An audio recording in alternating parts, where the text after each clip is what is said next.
demande comment choisir ces prothèses. Est-ce qu'il faut forcément les payer cher pour plus de sécurité ?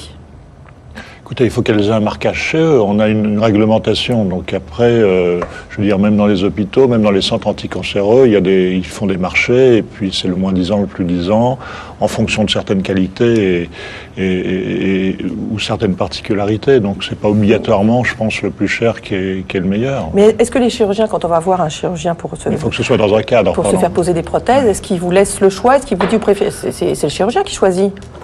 Il y a un catalogue avec des prix. Justement, c'est pas un catalogue. La Redoute, en disant voilà le type de prothèse que vous allez choisir, voilà des photos, que voulez-vous madame, c'est pas du tout ça. On est contraint par un certain nombre de choses. D'abord de l'anatomie de la patiente, qui va faire que on peut utiliser telle ou telle méthode. Là, j'entends qu'elles étaient sous le muscle.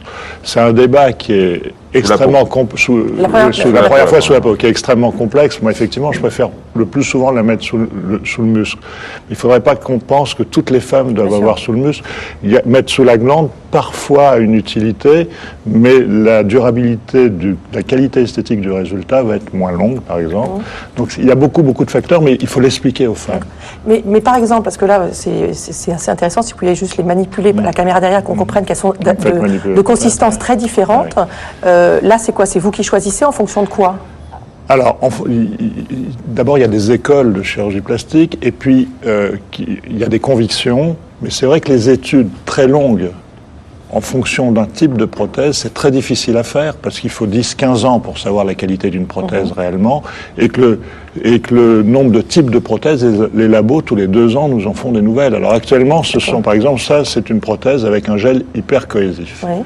Ça veut dire que si la membrane se rompt, le gel fuit moins. En tout cas, c'est la théorie. Celui-là, c'est un gel qui est plus souple. Oui. Donc le toucher pour la patiente, ça va être un peu plus dur, mais on a l'impression que le gel va moins fuir. Mais on ne sait pas si c'est une réalité, parce qu'en réalité, le gel hypercohésif, avec le temps, va devenir moins. Il y a une huile autour. Donc tout ça devrait être suivi à très longtemps. C'est l'objet d'ailleurs des procédures en cours. Oui.